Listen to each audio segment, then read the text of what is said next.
Good morning बेटे। अपन physiology of digestion देख रहे थे।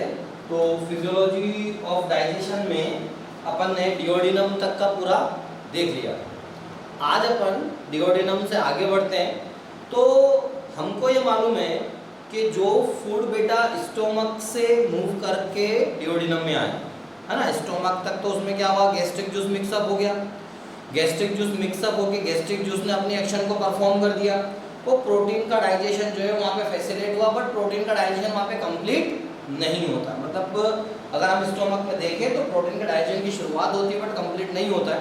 कंप्लीट पूरा का पूरा जो है वो स्मॉल इंटेस्टाइन के अंदर ही पूरा डाइजेशन कंप्लीट होगा। ठीक है। तो अब जब फूड डिओडिनम में आता है उस समय सबसे बड़ा रोल कौन प्ले करता है? Bile juice. कौन प्ले करता है?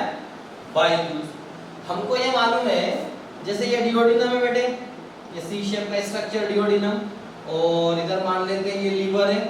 लीवर से ये दोनों सिस्टिक डक्ट, तो ये सब जुड़ जुड़ा के सब मिलके कॉमन बाइल डक्ट बनती है। और कॉमन बाइल डक्ट आने के पहले इसमें पेंक्रियास से आने वाली डक्ट एड ऑन हो जाती है। यहाँ से पेंक्रियास से आने वाली डक्ट क्या हो जाती है? एड ऑन हो जाती है। स्ट्रक्चर अपन ने देखा था बेटे, है ना। तो जो डिओडिनम है ये डिओडिनम का प्रॉक्सिमल पार्ट है। ये डिस्टल पार्ट कहलाता है, ये प्रॉक्सिमल पार्ट कहलाता है। किसके रिस्पेक्ट में? स्टोमक के रिस्पेक्ट में। मतलब जब हम स्टोमक की तरफ से आएंगे तो जो पहला पार्ट डिओडिनम का अपने को मिलेगा that is known as the proximal part. और जहां पे डिओडिनम खत्म होकर जेजुनम स्टार्ट होगा बेटा, वो वाला पार्ट क्या कहलाएगा? Distal part. ठीक है। प्रॉक्सिमल और डिस्टल हमेशा अपन रेफरेंस के हिसाब से लेते हैं। जिधर से हम चल रहे हैं उस एरिया की तरफ से लेंगे तो वो प्रॉक्सिमल होगा, और दूर का सिरा क्या कहलाएगा? डिस्टल। लेकिन अगर उल्टी साइड से चल रहे हैं तो वो क्या कहलाएगा? प्रॉक्सिमल। ये क्या कहलाएगा? डिस्टल। तो अपन बोलते हैं प्रॉक्सिमल पार्ट ऑफ डिओडिनम। तो हम किधर से आ रहे हैं बेटा? स्टोमक की तरफ से आ रहे हैं। तो स्टोमक की तरफ से आ रहे हैं तो वाला पार्ट क्या कहलाएगा? Proximal part of duodenum. तो प्रॉक्सिमल पार्ट ऑफ डिओडिनम में अगर आपने को याद हो तो ये एम्पुला ऑफ वेटर है ना। मतलब जो हेपेटोपैंक्रियाटिक एम्पुला था वो फाइनली किसके अंदर ओपन होता है? डिओडिनम में। तो जो लीवर है, तो लीवर की जो पैरेन्काइमल सेल है, parenchymal cell of liver, liver की पैरेन्काइमल सेल क्या करेगी? बाइल जूस प्रोड्यूस करेगी, या बाइल को प्रोड्यूस करेगी, है ना, प्रोड्यूस बाइल। ठीक है। लीवर की जो पैरेन्काइमल सेल है वो पैरेन्काइमल सेल बाइल को प्रोड्यूस करेगी। और ये जो बाइल है बेटा ये गॉल ब्लैडर के अंदर क्या हो जाएगा? स्टोर हो जाएगा। इसमें स्टोर हो जाएगा, गॉल ब्लैडर के अंदर स्टोर हो जाएगा। मतलब जो लीवर है वो लीवर क्या करेगा? बाइल का प्रोडक्शन करेगा। जो लीवर है वो क्या करेगा? बाइल का प्रोडक्शन करेगा। और वो बाइल कहाँ पे स्टोर हो जाएगा बेटा? गॉल ब्लैडर के अंदर। तो गॉल ब्लैडर के अंदर जो बाइल होगा वो कौन सा होगा? Concentrated bile. क्या होगा? Concentrated bile. और राइट और लेफ्ट हेपेटिक डक्ट जो डिफरेंट लोब्यूल से बाइल को लेकर आ रही है वो किससे जुड़ी आएगी? गॉल ब्लैडर के डक्ट से, सिस्टिक डक्ट से। तब जाके क्या बनेगी? Common bile duct. तो जो गॉल ब्लैडर है ये गॉल ब्लैडर स्टोर करेगा। तो आपको याद हो तो पहले लिखा था सीसी के कोलिसिस्टोकाइनिन, ठीक है, which can stimulate the gall bladder to release the bile. Bile को रिलीज कराने के लिए कोलिसिस्टोकाइनिन होता है जो स्टिमुलेट करता है किसको? Gall bladder. अब ये जो बाइल है, इस बाइल के अंदर अगर अपन देखेंगे तो कोई भी डाइजेस्टिव एंजाइम नहीं होता है। No digestive enzyme is found in bile juice. Important question है। बाइल जूस के अंदर कोई भी डाइजेस्टिव एंजाइम नहीं होता है, और बाइल जूस में डाइजेस्टिव एंजाइम नहीं है, लेकिन इसीलिए इसको क्या बोला जाता है? Pseudo digestive juice. बेटा सूडो का मतलब होता है फॉल्स। सूडो का मतलब क्या होता है? फॉल्स। तो अब इसके अंदर कोई डाइजेस्टिव एंजाइम नहीं है तो ये बाइल जूस क्या कहलाएगा? Pseudo digestive juice. मतलब ये true digestive enzyme, digestive juice नहीं है।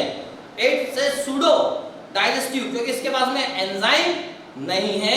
इसके पास में कोई एंजाइम अपने को देखने को नहीं मिलते। ठीक है। अब अगर अपन बाइल जूस की कंपोजिशन को देखें तो बाइल जूस की कंपोजिशन में जैसे ये जो बाइल जूस है, इस बाइल जूस के अंदर अपने को दो चीज मिलती है, एक होता है बिलीवर्डिन और एक होता है बिलीरुबिन। बिलीवर्डिन जो होता है बेटा वो ग्रीन कलर का होता है, और जो बिलीरुबिन होता है वो येलो कलर का होता है। तो यहां से क्वेश्चन आता है कि जो बाइल है उसका कलर क्या है, ग्रीनिश येलो। बाइल को क्या बोलते हैं अपन, ग्रीनिश येलो, जिसके अंदर दो चीज मिलती है, बिलीवर्डिन और बिलीरुबिन। Biliverdin and bilirubin. ये जो बाइल है, इस बाइल के अंदर 98% क्या मिलेगा अपने को, वाटर मिलेगा। बाइल के अंदर अपने को 98% वाटर मिलेगा and this bile is the excretory product. आया हुआ क्वेश्चन है, ये बाइल सिक्रीटरी प्रोडक्ट नहीं है, ये बाइल एक्सक्रीटरी प्रोडक्ट है, इट्स अ वेस्ट प्रोडक्ट। ठीक है, तो bile is the excretory product of the liver. Star लगा ले इसके ऊपर, आया हुआ क्वेश्चन है। बाइल जो होता है ये बाइल एक्सक्रीटरी प्रोडक्ट है बेटे, एक्सक्रीटरी प्रोडक्ट। कौन, bile. Bile juice excretory product है, it's not a secretory product. इतना समझ में आया, बाइल क्या है, एक्सक्रीटरी प्रोडक्ट है। जब हम बाइल को देखते हैं तो उस बाइल जूस के अंदर जैसे 98% तो वाटर हो गया, 98% वाटर के अलावा उस बाइल के अंदर बेटा दो टाइप के सॉल्ट मिलते हैं, inorganic salt and organic salt. Inorganic salt और ऑर्गेनिक सॉल्ट। ठीक है, बाइल जो होगा उसके अंदर अपने को दो टाइप के सॉल्ट मिलेंगे, इनऑर्गेनिक एंड ऑर्गेनिक। आया हुआ क्वेश्चन है बेटा, इनऑर्गेनिक सॉल्ट में क्या होगा, सोडियम क्लोराइड, सोडियम बाइकार्बोनेट और सोडियम कार्बोनेट। ठीक है, ये तीन इनऑर्गेनिक सॉल्ट होता है। ठीक है, ये जो इनऑर्गेनिक सॉल्ट है, इन इनऑर्गेनिक सॉल्ट की बाइल में रिक्वायरमेंट क्या है, ये क्यों रिक्वायर्ड है बाइल के अंदर, और ये होना चाहिए। ठीक है, तो ये जो इनऑर्गेनिक सॉल्ट है, अपने को ये मालूम है कि जो फूड एंटर हुआ है स्टोमक से, फूड बेटा जो स्टोमक की मदद से एंटर हुआ है कहां पे, डियोडिनम में। अपने को ये मालूम है कि गैस्ट्रिक जूस के कारण जो स्टोमक में फूड था वो कैसा था, एसिडिक फूड। उस एसिडिक फूड को अपन क्या बोलते हैं, काइम। उस एसिडिक फूड को क्या बोलते हैं, काइम। ठीक है, तो ये जो काइम है ये एंटर कर रहा है किसके अंदर, डियोडिनम के अंदर। लेकिन अपने को ये मालूम है कि जो डियोडिनम है, इस डियोडिनम के अंदर ये जो फूड आया है, इस फूड पर कौन एक्ट करेगा, भाई ये बाइल तो सूडो डाइजेस्टिव जूस है, इसके पास तो एंजाइम है नहीं। एंजाइम बेसिकली मिलेंगे किसके पास में, पैंक्रियाटिक जूस के पास। जो पैंक्रियाटिक जूस है, उस पैंक्रियाटिक जूस के पास में बेटा सारे एंजाइम्स हैं। किसके पास में है, पैंक्रियाटिक जूस जो है इसके पास में डाइजेस्टिव एंजाइम है, इसके पास डाइजेस्टिव एंजाइम है पैंक्रियाटिक जूस के पास। पर यहां पर शर्त है कि जो पैंक्रियाटिक जूस है, ये पैंक्रियाटिक जूस इस फूड के ऊपर तभी एक्ट करेगा जब ये फूड अल्कलाइन हो। लेकिन ये जो फूड स्टोमक से आया है, ये तो क्या है, एसिडिक, मतलब इसके अंदर क्या है, एसिड। और उस एसिडिक फूड को अपन क्या बोलते हैं, काइम। क्या बोलते हैं बेटा एसिडिक फूड को, काइम। आया हुआ क्वेश्चन है, स्टोमक में जो एसिडिक फूड होता है इसको क्या बोलते हैं, काइम। तो ये काइम ही एंटर करके कहां पर आया है, डियोडिनम में।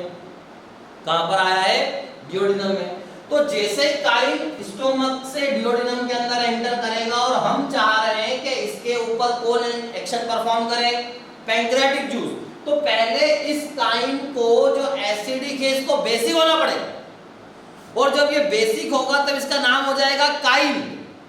क्या नाम हो जाएगा, काइम। लेकिन उस बेसिक करेगा कौन, तो जो बाइल जूस है, इस बाइल जूस के अंदर ये जो इनऑर्गेनिक सॉल्ट आप देख रहे हैं, ये इनऑर्गेनिक सॉल्ट जो एसिड है HCl, उसके साथ में रिएक्शन परफॉर्म करेंगे और यहाँ पे क्या करेंगे, न्यूट्रलाइजेशन रिएक्शन को परफॉर्म करेंगे। मतलब वो जो फूड डिओडिनम में एंटर हुआ है, उस फूड के साथ में कौन रिएक्शन करेगा, inorganic salt of bile juice, bile juice के इनऑर्गेनिक सॉल्ट इसके साथ में रिएक्शन करेंगे और इसके साथ जब रिएक्शन होगी तब ये न्यूट्रलाइज होगा और यहाँ पे जो मीडियम होगा वो अल्कलाइन मीडियम की तरफ जाएगा और जब वो अल्कलाइन मीडियम होगा तब जाके पैंक्रियाटिक जूस क्या करेगा, उस पर अपनी एक्शन को परफॉर्म करेगा। समझ में आया बेटा इतना? मतलब इसका रोल सबसे ज्यादा है, क्योंकि ये अगर नहीं होगा तो न्यूट्रलाइज नहीं होगा, न्यूट्रलाइज नहीं होगा तो अल्कलाइन की तरफ नहीं जाएगा, अल्कलाइन की तरफ नहीं जाएगा तो पैंक्रियाटिक जूस अपनी एक्शन को परफॉर्म नहीं करेगा। तो बाइल के अंदर जो इनऑर्गेनिक सॉल्ट है, ये इनऑर्गेनिक सॉल्ट जो है ये एसिडिटी को क्या करते हैं बेटा, न्यूट्रलाइज करते हैं, तब जाके पैंक्रियाटिक जूस अपना काम करता है। वहीं पर अगर अपन देखें तो ऑर्गेनिक सॉल्ट के अंदर सोडियम ग्लाइकोलेट और सोडियम ट्रोक्योलेट, इनका अपना फंक्शन है। ये जो सोडियम ग्लाइकोलेट और सोडियम ट्रोक्योलेट, जिनको हम बोल रहे हैं ऑर्गेनिक सॉल्ट, क्या बोल रहे हैं, ऑर्गेनिक सॉल्ट, ये ऑर्गेनिक सॉल्ट क्या करते हैं, इमल्सिफिकेशन ऑफ फैट, और जब ये फैट को इमल्सिफाई करेंगे उसके बाद ही पैंक्रियास से आने वाला लाइपेज उसके ऊपर अपनी एक्शन को परफॉर्म करेगा और डाइजेशन में मदद करेगा। ये काम कौन कर रहा है, सोडियम ग्लाइकोलेट एंड सोडियम ट्रोक्योलेट, ये दोनों क्या करेंगे बेटे, ये दोनों जो इमल्सिफाइड फैट है, जो फैट है बेसिकली उसका इमल्सिफिकेशन करेंगे। फैट का क्या करेंगे, इमल्सिफिकेशन ऑफ फैट। ये काम किसका है, सोडियम ग्लाइकोलेट एंड सोडियम ट्रोक्योलेट, क्योंकि जब तक इमल्सिफिकेशन नहीं होगा लाइपेज अपनी एक्शन परफॉर्म नहीं करेगा। तो लाइपेज को अपनी एक्शन परफॉर्म करने के लिए क्या चाहिए, इमल्सिफाइड फैट, तो वो इमल्सिफिकेशन का काम कौन करेगा, दिस ऑर्गेनिक सॉल्ट। तो जो बाइल है, इस बाइल का जो पीएच होता है बेटे वो होता है 8, बेसिकली अल्कलाइन। अब बाइल क्या हो जाएगा, अल्कलाइन नेचर का है, और इसी अल्कलाइन नेचर के कारण यहाँ पे क्या हुआ है, एसिडिटी को न्यूट्रलाइज भी कर दिया और पैंक्रियाटिक जूस को एक्शन परफॉर्म करने के लिए फ्री कर दिया। ये जो बाइल सॉल्ट है इसके अंदर, ऑर्गेनिक के अंदर सोडियम ग्लाइकोलेट, ट्रोक्योलेट, कोलेस्ट्रॉल, लेसिथिन, तो यहां पर क्या होगा बेटे, मिसिल का फॉर्मेशन जो है, बाइल सॉल्ट जो है, ये ऑर्गेनिक वाले बाइल सॉल्ट ये मदद करेंगे, फैट जो है उसको मिसिल में कन्वर्ट करवाएंगे और मिसिल के फॉर्म में फिर क्या होता है, एब्जॉर्प्शन। आपने 10th क्लास के अंदर पढ़ा होगा missile, aggregation of soft molecule type का, है ना। तो वैसे ही यहाँ पे जो कोलेस्ट्रॉल है, फैट ड्रॉपलेट्स है, ठीक है, लिपिड्स है, तो वहां पे पहले क्या बनेगा बेटा, एक मिसिल बनेगा, फिर वो मिसिल क्या होगा, एब्जॉर्ब होगा। तो बाइल हमारे अंदर बहुत इंपॉर्टेंट वर्क परफॉर्म करता है। तो अगला टॉपिक आता है, ये तो सारी बातें किससे रिलेटेड हो गई, बाइल से। अब ये बाइल करेगा क्या, इस बाइल के फंक्शन क्या, तो बाइल के फंक्शन सबसे ज्यादा इंपॉर्टेंट है। तो जब हम बाइल के फंक्शन की बात करते हैं तो सबसे पहला फंक्शन ये है कि बाइल के अंदर इनऑर्गेनिक सॉल्ट है, तो ये HCl को क्या करेगा बेटे, न्यूट्रलाइज करेगा। बाइल का पहला फंक्शन क्या हो गया, न्यूट्रलाइजेशन ऑफ HCl, HCl को न्यूट्रलाइज करेगा और मीडियम को क्या किधर लेके जाएगा, अल्कलाइन की तरफ लेकर जाएगा, क्योंकि जब तक अल्कलाइन मीडियम नहीं होगा तब तक पैंक्रियास से निकलने वाला पैंक्रियाटिक जूस अपनी एक्शन को परफॉर्म नहीं करेगा। मतलब एक्शन को परफॉर्म कराने के लिए क्या होना चाहिए, यहाँ पे बाइल जो फैट का इमल्सिफिकेशन होना चाहिए। अगला आता है function of bile, function of bile. तो बाइल का पहला फंक्शन क्या हो गया, न्यूट्रलाइजेशन ऑफ HCl। जो फूड के अंदर HCl आया है उस HCl का न्यूट्रलाइजेशन कराएगा कौन? बाइल। और बाइल में कौन कराएगा? ये मैं आपको बता चुका हूं, इनऑर्गेनिक सॉल्ट। उसमें कौन आता है? Sodium chloride, sodium carbonate, sodium bicarbonate. ठीक है। दूसरा फंक्शन, बाइल क्या कराएगा? Emulsification of fat. फैट का क्या कराएगा? Emulsification, emulsification of fat. Fat का इमल्सिफिकेशन, ठीक है। कौन कराएगा? Organic salt. कौन होते हैं? Sodium glycolate and sodium taurocholate. Sodium glycolate and sodium taurocholate क्या कराएंगे? इमल्सिफिकेशन। समझ में आया? तीसरा फंक्शन, बाइल जो है ये एक्सक्रीशन परफॉर्म होगा। क्या परफॉर्म होगा? एक्सक्रीशन। मतलब एक्सक्रीशन की अगर अपन बात करते हैं तो बाइल के अंदर क्या है? बिलिरुबिन और बिलिवर्डिन। ये क्या होगा बेटा? एक्सक्रीशन में जाएगा। और जैसे अपने को मालूम है कि जो बाइल पिगमेंट है, ठीक है, तो बाइल पिगमेंट के अंदर अगर अपन देखते हैं तो स्टर्कोबिलिनोजन और यूरिकोबिलिनोजन। तो स्टर्कोबिलिनोजन फीकल मैटर को कलर प्रोवाइड करता है और यूरिकोबिलिनोजन यूरिन को कलर प्रोवाइड करता है। दोनों क्या है? Bile pigment. दोनों क्या है? बाइल पिगमेंट, स्टर्कोबिलिनोजन और यूरिकोबिलिनोजन। जो स्टर्कोबिलिनोजन है वो फीकल मैटर को कलर प्रोवाइड करेगा और जो यूरिकोबिलिनोजन है वो यूरिन को कलर प्रोवाइड करेगा। तो ये दोनों क्या हुए? Excretory product. ये दोनों क्या है? Excretory product. ये एक्सक्रीशन में बाहर की तरफ जाएंगे। और क्या करेगा भाई? प्रिवेंशन करेगा। किससे? डिकम्पोजिशन से। Prevention from decomposition.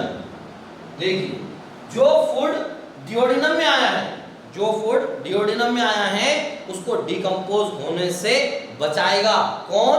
Bile. Bile उसको डिकम्पोज होने नहीं देगा। ठीक है। क्योंकि अगर बाइल रिलीज नहीं होता तो पैंक्रियाज अपना काम नहीं करता। पैंक्रियाज अपना काम नहीं करता तो डाइजेशन परफॉर्म नहीं होता। डाइजेशन परफॉर्म नहीं होता तो जो फूड आया वो असच पड़ा रहता।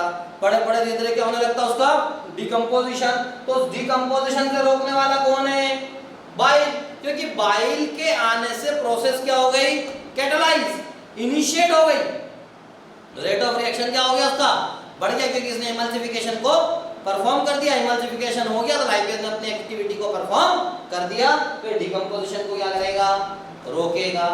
अगला जो फंक्शन आता है बाइल का, बाइल की अगर हम बात करते हैं तो बाइल बेसिकली कहां पे स्टोर होता है? गॉल ब्लैडर के अंदर।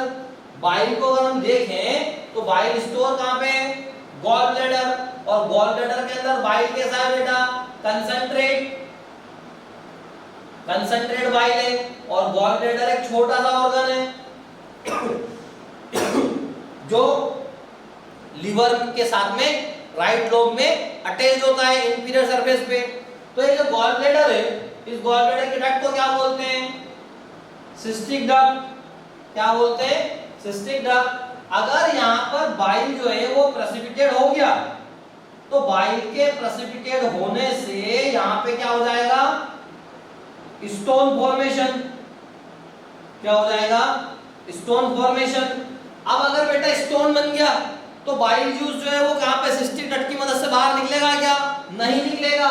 तो यहां पर जब स्टोन का फॉर्मेशन गॉल ब्लैडर के अंदर हो जाता है, जब भी स्टोन का फॉर्मेशन गॉल ब्लैडर में होगा उसको अपन क्या बोलेंगे बेटा? कोलीलिथिएसिस। कोलीलिथिएसिस।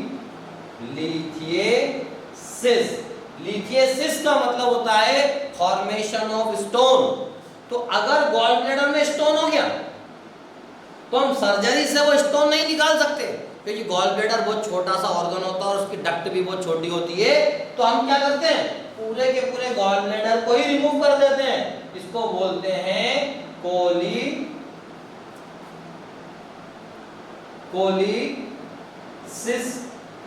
कोलीसिस्टेक्टोमी। Cholecystectomy that is removal of gall bladder. कब? जब उसमें स्टोन का फॉर्मेशन हो गया। ठीक है।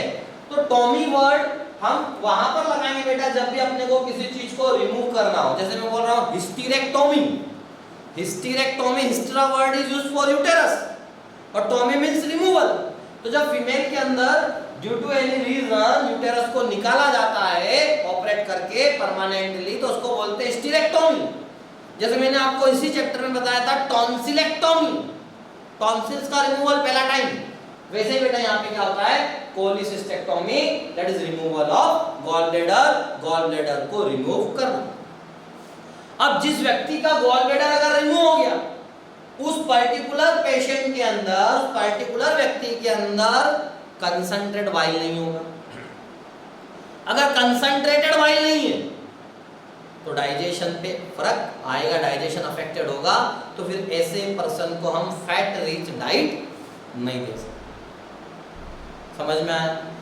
टोमियोलिथिस का मतलब आया। अब ये गॉल ब्लैडर से जो बाइल निकलता अगर नॉर्मली स्टोन नहीं होता, ठीक है, तो गॉल ब्लैडर से जो बाइल निकलता है डिओडिनम में आता वाया कॉमन बाइल डक्ट और आगे मिलके हेपेटोपैंक्रियाटिक एम्पुला और एम्पुला ऑफ वेटर, है ना। लेकिन अगर इसमें ड्यू टू एनी ऑब्स्ट्रक्शन ये बाइल डिओडिनम में नहीं आया और ये बाइल किधर चला गया, ब्लड के साथ मिक्सअप हो गया, तो ये हमारे ब्लड में बाइल घूमने लग जाता है। और जब ये ब्लड हमारे बाइल में आने लग जाएगा, जाना कहाँ था इसको, डिओडिनम में, क्योंकि वहां से ये एक्सक्रीशन की तरफ चला जाता, ठीक है। वहां पे यूरिन को यूरिको बिलिनोजन मिल जाता, फीकल मैटर को स्टर को बिलिनोजन मिल जाता, बट ये कहाँ पे एंटर कर गया, ब्लड के अंदर। तो ये हमारी ब्लड स्ट्रीम में जब घूमता है तो ये जो हमारी आई है, इसका जो पोर्शन व्हाइट वाला आप देख रहे हैं, इसको नॉर्मली अपन इधर नीचे वाला पोर्शन बोलते हैं इक्टेरस। तो हमारी जो इक्टेरस होती है ना, वो येलो कलर की होने लगती है, तो अपन बोलते हैं जॉन्डिस हो गया, इसकी आंखें पीली पीली दिख रही है। तो सबसे पहला जो सिम्टम्स मिलेगा वो इक्टेरस में, बाद में वो नेल्स और इनमें देखने को मिलेगा। क्यों हुआ? बेसिक रीजन कि उसको जाना था डिओडिनम, लेकिन ऑब्स्ट्रक्शन के कारण, वायरस के कारण, जो जॉन्डिस 3-4 टाइप का होता है बेटा अलग अलग, अपन केवल ये ऑब्स्ट्रक्शन वाली बात कर रहे हैं, ठीक है। तो ये किधर चला गया, ब्लड स्ट्रीम में। अब जिस व्यक्ति को जॉन्डिस हो गया उसके लिए तो बाइल उसके पास में है नहीं डिओडिनम में, इसीलिए आप याद करो अगर किसी को जॉन्डिस होता है तो उसको boil vegetables, boil food, carbohydrate rich diet ही दी जाती है उसका दूध, तेल, घी ये सब बंद कर दिया जाता है। क्यों बंद कर दिया जाता है? क्योंकि इसको इमल्सिफाइड फैट जो इनके अंदर होगा, उसको इमल्सिफाई करने के लिए क्या नहीं होगा बेटे, बाइल नहीं होगा। बाइल नहीं होगा तो ये पड़ा रहेगा, इसका डिकम्पोजिशन स्टार्ट हो जाएगा, मतलब यहाँ पे डाइजेशन फैसिलिटेट नहीं होगा। इसीलिए ऐसे पर्सन को क्या करते हैं, हम फैट रिच डाइट देते हैं। जिसको जॉन्डिस हुआ है तो उसको बेसिकली ग्लूकोज, जिसके अंदर कार्बोहाइड्रेट ज्यादा है, वो कार्बोहाइड्रेट रिच डाइट हम प्रोवाइड करते हैं। तो ये सब फंक्शन किसके हो गए? ये सारे फंक्शन हो गए बेटा बाइल के। बाइल ने अपने एक्शन को परफॉर्म कर दिया और यहाँ पे फंक्शन हो गए किसके, बाइल। अब अगला टॉपिक आता है पैंक्रियाटिक जूस। पैंक्रियाटिक जूस की अगर अपन बात करते हैं, अगला टॉपिक है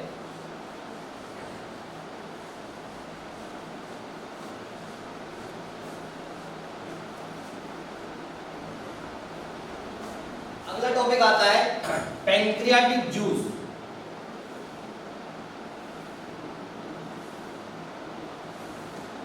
पैंक्रियाटिक जूस की अगर अपन बात करते हैं तो आप याद करो अपन ने पैंक्रियास का डायग्राम बनाया था। पैंक्रियास के डायग्राम के अंदर अपन ने एसिनर सेल बनाई थी, ठीक है। तो जो पैंक्रियोजाइमिन एंजाइम है, वो पैंक्रियोजाइमिन एंजाइम उस एसिनर सेल्स की मदद से और ग्लैंडुलर सेल्स की मदद से जो सिक्रीशन सिक्रीट करेगा उसको अपन बोलेंगे पैंक्रियाटिक जूस। मतलब यहाँ पर जो एसिनर सेल होगी, एसिनर सेल और ग्लैंडुलर सेल, ये दोनों सेल किसकी मदद से,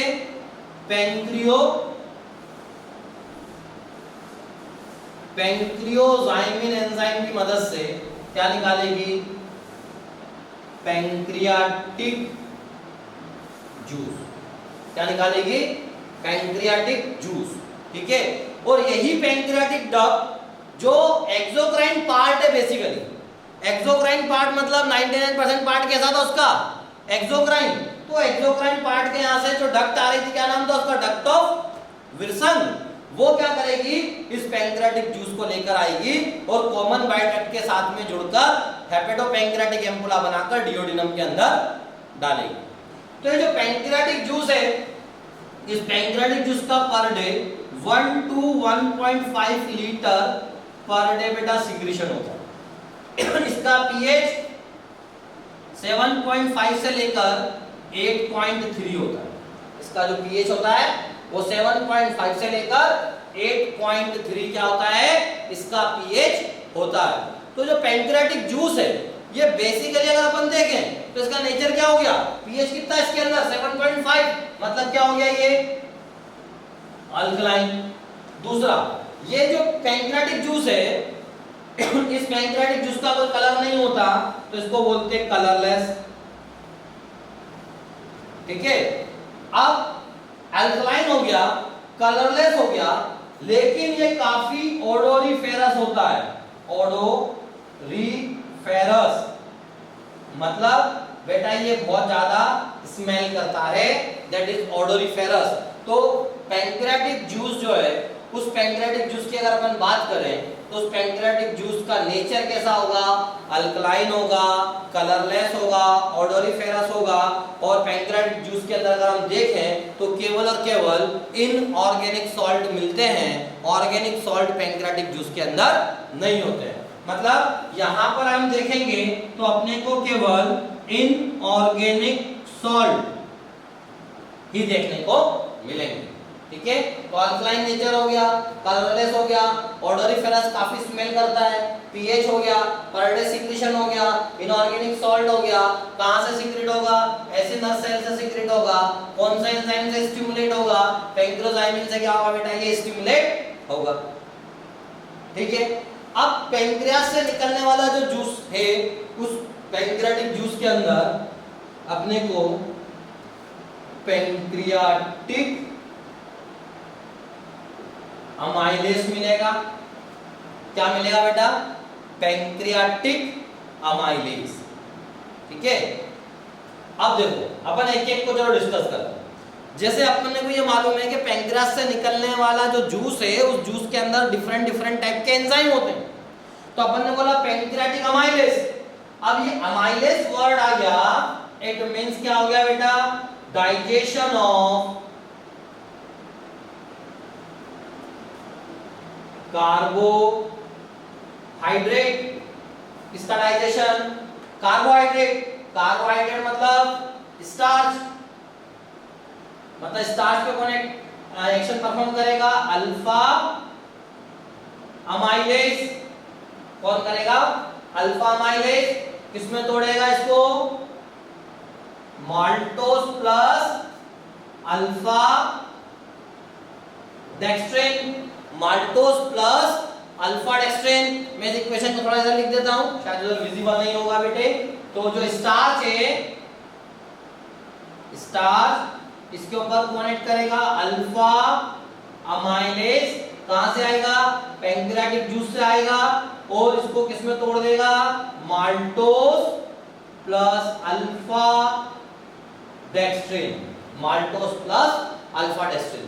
अगर आपको याद हो 30% कार्बोहाइड्रेट का डाइजेशन माउथ में हुआ था, रेस्ट जो 70% कार्बोहाइड्रेट बचा था, उस रेस्ट 70% कार्बोहाइड्रेट का डाइजेशन बेटा कहां पे हो जाएगा, डिओडिनम। कहां पे हो जाएगा, डिओडिनम के अंदर डाइजेशन हो जाएगा। मतलब बचा हुआ जो 70% कार्बोहाइड्रेट है, वो कार्बोहाइड्रेट स्टोमक में तो डाइजेस्ट नहीं होगा, क्योंकि वहां पे मीडियम कैसा होगा, हाईली एसिडिक, तो वहां पे अपने एक्शन को परफॉर्म करेगा ही नहीं। ठीक है, तो कार्बोहाइड्रेट डाइजेशन स्टोमक में तो होगा ही नहीं।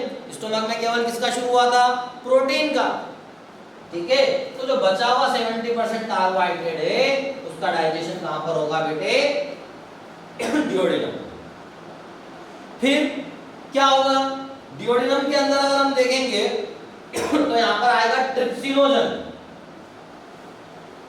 जैसे वहां पे पेप्सिनोजन था ना बेटे, ऐसे यहां पे क्या आएगा, ट्रिप्सिनोजन। क्या आएगा, trypsinogen. This trypsinogen in the presence of calcium ion and enterokinase, ये इंटेस्टाइन में, ठीक है, एंटेरोकाइनेज इट्स एंजाइम और कैल्शियम आयन। तो trypsinogen in the presence of enterokinase या इंटेस्टिनल जूस, जिसको अपन क्या बोलते हैं, सक्कस एंटेरिकस, तो ये ट्रिप्सिनोजन से क्या बनेगा बेटे, इस ट्रिप्सिनोजन से बनेगा ट्रिप्सिन। ट्रिप्सिनोजन से क्या बनेगा, ट्रिप्सिन। और फिर यहां पर एक होता है काइमो ट्रिप्सिनोजन। क्या होता है बेटा, chymotrypsinogen. This chymotrypsinogen is converted into chymotrypsin. किसकी प्रेजेंस में, ट्रिप्सिन की प्रेजेंस में। मतलब ट्रिप्सिनोजन से ट्रिप्सिन बनेगा, फिर वो ट्रिप्सिन जो है काइमोट्रिप्सिनोजन पे एक्ट करेगा और काइमोट्रिप्सिनोजन को काइमोट्रिप्सिन में कन्वर्ट करेगा। So this trypsin and chymotrypsin, this trypsin and chymotrypsin, अगर हम इन दोनों की बात करें तो ये दोनों एंडोपेप्टाइडेज हैं। ये trypsin and chymotrypsin, they both are endopeptidase. It means ये दोनों प्रोटीन के ऊपर एक्ट करेंगे। प्रोटीन का डाइजेशन जो शुरू हुआ था बेटा स्टोमक के अंदर, लेकिन वह कंप्लीट नहीं हुआ था। वहां पे कौन था, पेप्सिन। वहां पे कौन था, पेप्सिन। तो पेप्सिन ने अपनी एक्शन को परफॉर्म किया था, जितना प्रोटीन उसने डाइजेस्ट कर लिया था, उसके बाद जो बचा हुआ प्रोटीन है, जब ये फूड डिओडिनम में आएगा तो ये डिओडिनम के अंदर जो ट्रिप्सिनोजन आया है किससे, पैंक्रियाटिक जूस से, वो किसमें कन्वर्ट होगा, ट्रिप्सिन के अंदर। और काइमोट्रिप्सिनोजन किसमें कन्वर्ट होगा, काइमोट्रिप्सिन के अंदर। और ये दोनों क्या है बेटा, एंडोपेप्टाइडेज। ये किस पर एक्ट करेंगे, ये प्रोटीन पर एक्ट करेंगे। वो प्रोटीन को तोड़ेंगे और क्या बनाएंगे, peptone plus protease plus peptide. जो अपन ने किसका देखा था, पेप्सिन का, उसी वे में क्या करेंगे बेटा, ये ब्रेक डाउन करेंगे। समझ में आया। अब इसके अलावा जब ये प्रोटीन के ऊपर एक्ट करेंगे तो ये प्रोटीन को तोड़ेंगे, बिकॉज़ दे आर एंडोपेप्टाइडेज। तो यहां पर प्रोटीन पर एक्ट करने वाला एक और एंजाइम होता है pro carboxy peptidase. Pro carboxy peptidase. ये प्रो कार्बोक्सी पेप्टिडेज भी ट्रिप्सिन के कारण किसमें कन्वर्ट होगा, कार्बोक्सी पेप्टिडेज। किसमें कन्वर्ट हो जाएगा, ये भी कार्बोक्सी पेप्टिडेज। Carboxy peptidase. और फिर ये कार्बोक्सी पेप्टिडेज लार्ज पेप्टाइड के ऊपर एक्ट करेगा और लार्ज पेप्टाइड को तोड़कर क्या बनाएगा, अमाइनो एसिड। समझ में आया। मतलब प्रो कार्बोक्सी पेप्टिडेज भी क्या करेगा, प्रोटीन के डाइजेशन को फैसिलिटेट करेगा। मतलब large peptide is converted into smaller peptide with the help of carboxy peptidase. तो pro carboxy peptidase is converted into carboxy peptidase. This carboxy peptidase act on the large peptide, ठीक है, और फिर ये क्या बनाएगा, वहां पे अमाइनो एसिड फॉर्म करेगा। मतलब फाइनली अपन ने ये पढ़ा था कि जो लॉन्ग चेन होती है प्रोटीन की, वो काय की बनी हुई होती है, अमाइनो एसिड की। तो अमाइनो एसिड के फॉर्म में उसको फाइनली क्या कर देगा, तोड़ देगा। तो प्रोटीन के डाइजेशन के लिए यहाँ पे अपने को कौन कौन से एंजाइम लग रहे हैं, यहाँ पे अपने को ट्रिप्सिन लग रहा है, this is the active version. Trypsin is the active version, chymotrypsin is the active version and carboxy peptidase is the active version. ये तीनों क्या कर रहे हैं बेटा, यहाँ पे प्रोटीन के डाइजेशन को फैसिलिटेट कर रहे हैं, प्रोटीन के डाइजेशन को परफॉर्म कर रहे हैं। तो डिओडिनम के अंदर किसका डाइजेशन कंप्लीट होने लगेगा, प्रोटीन का डाइजेशन कंप्लीट होने लगेगा। इसके अलावा डिओडिनम के अंदर कौन आया है, इमल्सिफाइड फैट। कौन आया है, इमल्सिफाइड फैट। उस इमल्सिफाइड फैट के ऊपर कौन एक्ट करेगा, पैंक्रियाटिक लाइपेज। कौन एक्ट करेगा, पैंक्रियाटिक लाइपेज। और उस फैट को तोड़ देगा फैटी एसिड प्लस ग्लिसरॉल। किसमें तोड़ देगा, फैटी एसिड प्लस ग्लिसरॉल। तो फैट, इमल्सिफाइड फैट को तोड़ने का काम कौन करेगा, लाइपेज। कौन करेगा बेटे, लाइपेज। किसका, इमल्सिफाइड फैट। तो लाइपेज कहां से आएगा, पैंक्रियास से। तो पैंक्रियास से कौन आएगा, pancreatic lipase. That pancreatic lipase act on the emulsified fat और इमल्सिफाइड फैट पे उसको वर्क करके किसमें बना देगा, फैटी एसिड प्लस ग्लिसरॉल। मतलब जो फैट है अपन लिखते हैं इमल्सिफाइड फैट, इसके ऊपर कौन ऐड करेगा, लाइपेज, और क्या बना देगा, fatty acid plus glycerol, fatty acid plus glycerol. मतलब ये पैंक्रियाटिक लाइपेज अपनी एक्शन को परफॉर्म कब करेगा, जब फैट क्या होगा, इमल्सिफाई, और ये इमल्सिफाई किसने किया है, बाइल सॉल्ट के अंदर भी कौन सा, organic sodium glycolate and sodium taurocholate, वो क्या करेगा, इमल्सिफिकेशन करेगा, तब जाके फैटी एसिड और ग्लिसरॉल बनेगा। ठीक है। इसके अलावा जो फूड हम इंटेक करते हैं बेटा, उस फूड के अंदर अगर हम देखें, जैसे अपन ने पालक खाया, ठीक है, अपन ने गोभी खाई, तो उसका क्या होगा, डीएनए आरएनए होगा, तो इसके अंदर जेनेटिक मटेरियल होगा, या तो डीएनए होगा या आरएनए होगा। ठीक है। तो जो डीएनए होगा, तो हम ये देखते हैं कि डीएनए बना क्या है, डीएनए की यूनिट क्या है, डीएनए बनता है किससे, बेसिक यूनिट न्यूक्लियोटाइड।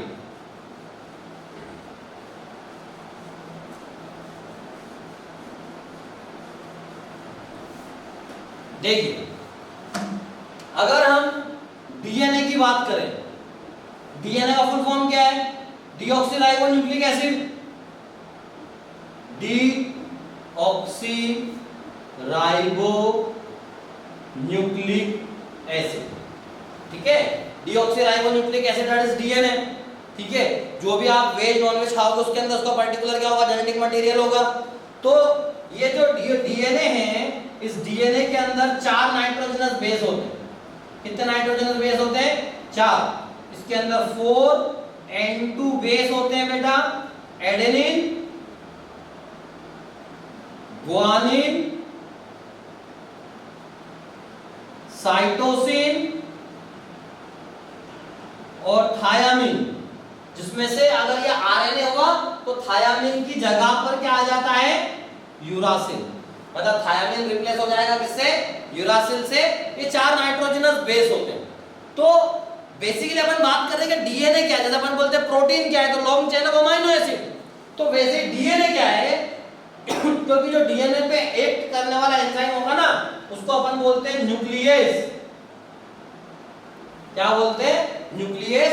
तो न्यूक्लियस के अंदर अपने को न्यूक्लियोसाइडेज और न्यूक्लियोटाइडेज, न्यूक्लियोसाइडेज एंड न्यूक्लियोटाइडेज, मतलब ये जो डीएनए है, ये छोटे छोटे यूनिट से बना हुआ है। ये यूनिट कहलाती है न्यूक्लियोटाइड। एक यूनिट को क्या बोलते हैं बेटा, न्यूक्लियोटाइड। तो एक यूनिट न्यूक्लियोटाइड होती क्या है, तो न्यूक्लियोटाइड का मतलब होता है बेटा नाइट्रोजनस बेस, इसमें से कोई भी नाइट्रोजनस बेस रहेगा, साथ में पेंटोज शुगर, मतलब इसके अंदर एक शुगर रहेगी जिसमें 5 कार्बन होंगे। तो इसमें कौन सी शुगर है, राइबोस। कौन सी है बेटा, राइबोस। तो इसके अंदर अपन जैसे डीऑक्सीराइबोस, तो ये शुगर है बेसिकली। ठीक है, तो शुगर अपने को मिलेगी इसके अंदर pentose sugar plus phosphate group H3PO4। ये तीनों का कॉम्बिनेशन कहलाता है न्यूक्लियोटाइड। आया हुआ क्वेश्चन है, न्यूक्लियोटाइड क्या होता है, न्यूक्लियोटाइड डीएनए की यूनिट है, काय की बनी है, nitrogenous base plus pentose sugar plus phosphate group. ये तीनों जब जुड़ेंगे एक साथ तो क्या बनता है, न्यूक्लियोटाइड। और जब न्यूक्लियोटाइड जुड़ेंगे आपस में एक दूसरे से, तो क्या बनेगा बेटा, डीएनए। क्या बनेगा, डीएनए। मतलब डीएनए की यूनिट क्या है, न्यूक्लियोटाइड। तो जो भी फूड आर्टिकल आप खा रहे हो, उस फूड आर्टिकल का क्या होगा, डीएनए। तो अपने को उस डीएनए को क्या करना पड़ेगा, तोड़ना पड़ेगा। जब उस डीएनए को हम तोड़ेंगे तो न्यूक्लियोटाइड बनेगा। न्यूक्लियोटाइड के अंदर अपने को क्या मिलेगा, sorry, nitrogenous base plus pentose sugar plus phosphate. तो जब आप न्यूक्लियोटाइड को तोड़ते हो तो क्या बन जाएगा, न्यूक्लियोसाइड। मतलब न्यूक्लियोसाइड का मतलब क्या होगा बेटा, ये टाइड है TIDE और ये साइड है SIDE। अंतर क्या है, इसमें केवल नाइट्रोजनस बेस और पेंटोज शुगर बचेगा। क्या बचेगा, नाइट्रोजनस बेस और पेंटोस शुगर। तो न्यूक्लियोटाइड पे एक्ट करने वाला एंजाइम न्यूक्लियोटाइडेज और न्यूक्लियोटाइडेज, ठीक है, न्यूक्लियोटाइड पे एक्ट करने वाला न्यूक्लियोटाइडेज और न्यूक्लियोसाइड मतलब nitrogenous base plus pentose sugar, ये दोनों को अपन क्या बोलते हैं, न्यूक्लियोसाइड। तो न्यूक्लियोसाइड को तोड़ने वाला कौन, न्यूक्लियोसाइडेज। मतलब न्यूक्लियोसाइडेज इस न्यूक्लियोसाइड को तोड़ देगा और नाइट्रोजन को अलग कर देगा, शुगर को अलग कर देगा, और न्यूक्लियोटाइडेज इस न्यूक्लियोटाइड को तोड़ देगा। समझ में आया?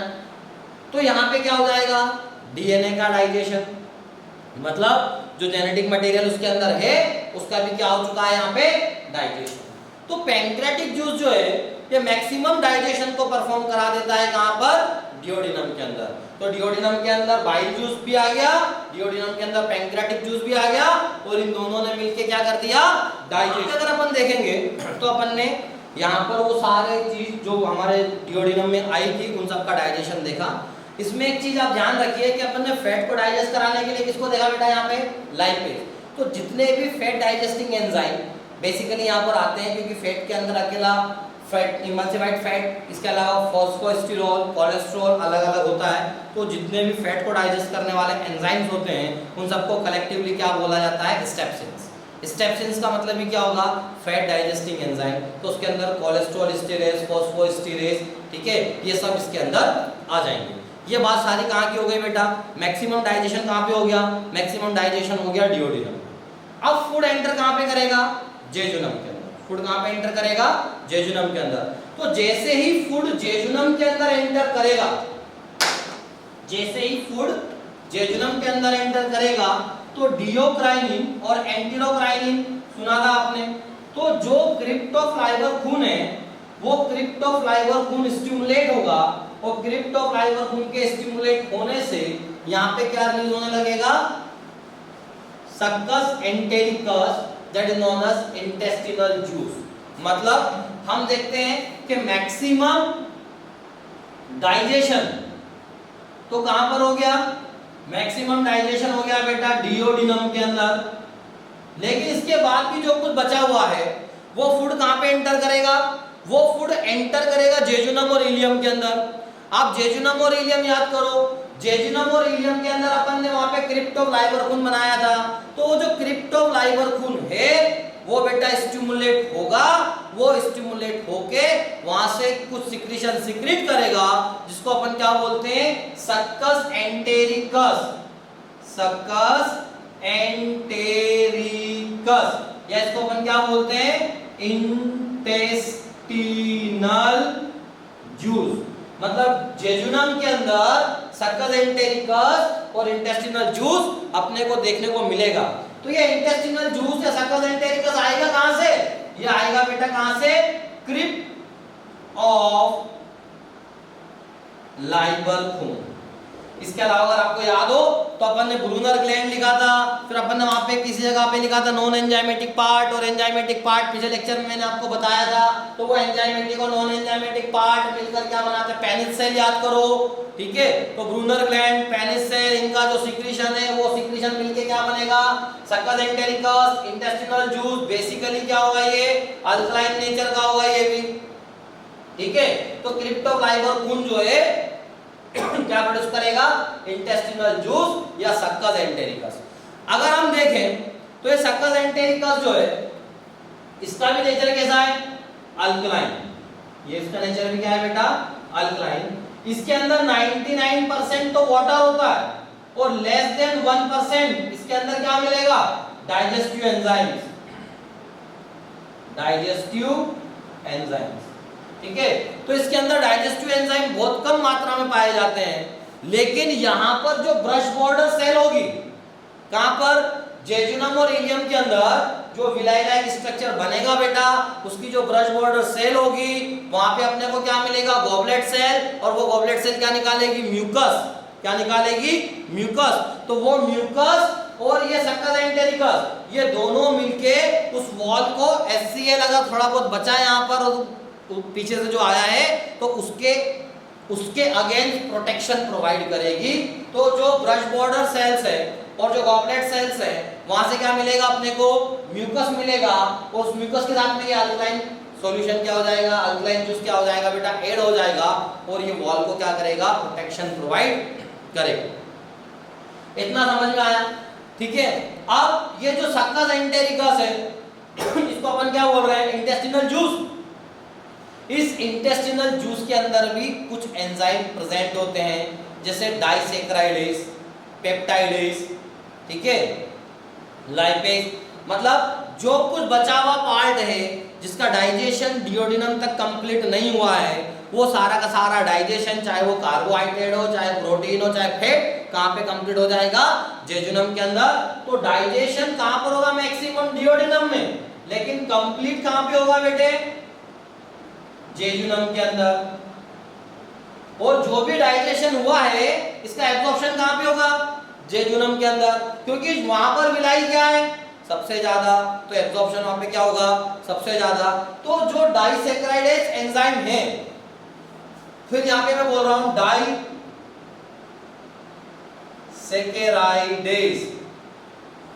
डाइसैकेराइड्स, डाइसैकेराइड्स मतलब दो शुगर, जैसे जो सुक्रोज है, जैसे अपन जो टेबल शुगर खाते हैं उसको क्या बोलते हैं, सुक्रोज। तो जो सुक्रोज है उस सुक्रोज को अपने को तोड़ना पड़ेगा, ठीक है। तो यहां पे क्या होगा बेटा, सुक्रेज, या अपन क्या बोलेंगे, इन्वर्टेज, सुक्रेज या इन्वर्टेज किस पे एक्ट करेगा, सुक्रोज, और क्या करेगा, इसको तोड़ देगा, इसके अंदर glucose plus fructose, glucose plus fructose, और फिर यही फ्रुक्टोज के फॉर्म में, यही ग्लूकोज के फॉर्म में क्या होता है, एब्जॉर्प्शन। क्या होता है, एब्जॉर्प्शन। तो जो सुक्रोज है, इस सुक्रोज के ऊपर कनेक्ट करेगा सुक्रेज या इन्वर्टेज, इन्वर्ट शुगर भी बोलते हैं सुक्रोज को, sucrose is known as invert sugar, that's why इसके ऊपर जो एक्ट करने वाला एंजाइम है वो क्या है बेटा, इन्वर्टेज। क्या बोलेंगे इसको, इन्वर्टेज या इन्वर्ट शुगर। सुक्रोज को क्या बोलते हैं, इन्वर्ट शुगर। एक्ट करने वाला इन्वर्टेज या सुक्रेज, जो सुक्रोज को तोड़ के क्या बना देगा, ग्लूकोज प्लस फ्रुक्टोज। फिर यहां पे मिलेगा माल्टेज। ये माल्टेज किस पे एक्ट करेगा, this maltase act on maltose.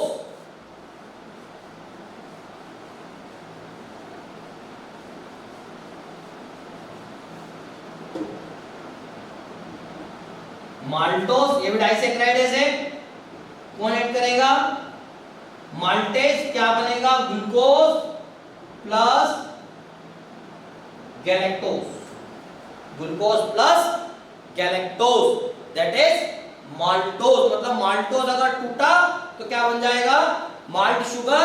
जो माल्टोज, एक मिनट, माल्टोज अगर टूटेगा माल्टेज की मदद से, तो यहां पे क्या बनेगा, glucose, glucose plus glucose, that is known as maltose, glucose plus glucose, that is maltose. Correction है बेटा यहाँ पे, ये जो माल्टोज है, इस माल्टोज के ऊपर कौन ऐड करेगा, माल्टेज, और क्या बनाएगा यहाँ पे, ग्लूकोज का फॉर्मेशन करेगा। क्या बनाएगा यहाँ पे, ग्लूकोज, ठीक है। मदर मिल्क के अंदर कौन मिलता है, लैक्टोज।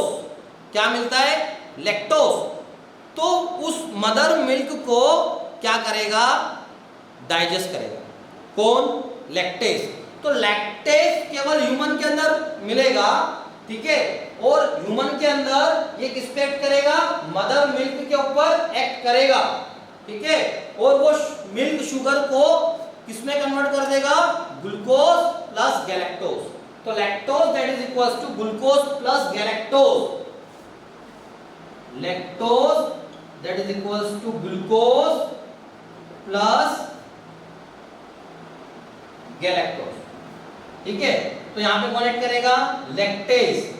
ये लैक्टोज किसमें मिलता है, मदर मिल्क, किसमें मिलता है, मदर मिल्क। तो मदर मिल्क बेसिकली ह्यूमन के अंदर सबसे ज्यादा लैक्टोज मिलता है 7% के आसपास, तो वहां पे लैक्टेज एंजाइम ऐड करके क्या बना देता है बेटा, ग्लूकोज प्लस गैलेक्टोज। तो ये वाला कन्वर्जन भी कहां पर होगा, ये वाला कन्वर्जन भी होगा कहां पे, जेजुनम के अंदर।